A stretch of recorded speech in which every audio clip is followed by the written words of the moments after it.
Alam mo yung parang, with just a hug and a tap on my shoulder, parang, hindi ka man magsalita, sinasabi mo sa akin na, Moniz, nandito lang ako. Ganyan, di ba? Parang ang drama-drama.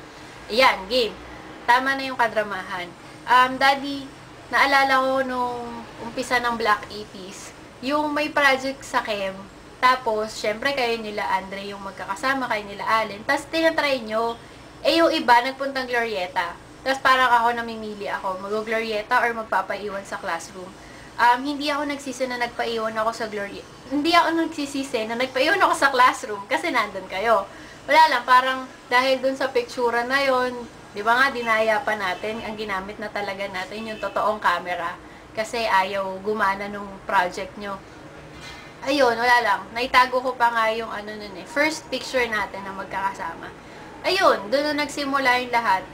Tapos, tsaka nung, basta yung bloopers natin nung PE, naalala mo yun, yung exam sa PE na ballroom dancing.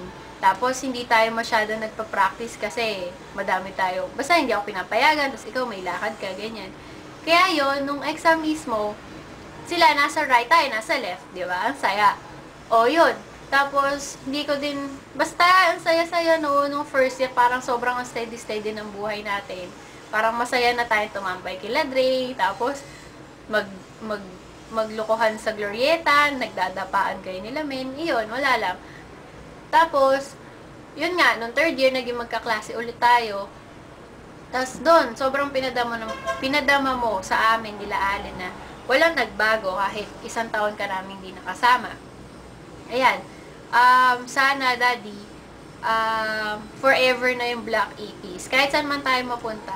Ayan. Parang kahit saan tayo magpunta, may Black Ipis tayong babalikan. And syempre, ngayon, extended na yung barkada natin. EK na siya, di ba? Sana, mas madami pang memories habang magkakasama tayo.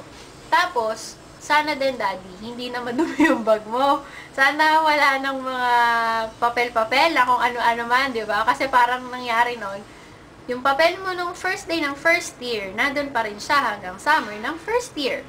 Ayan. Pero, ayos yon. Hindi lang maayos kasi magulo yung bag mo, puro papel.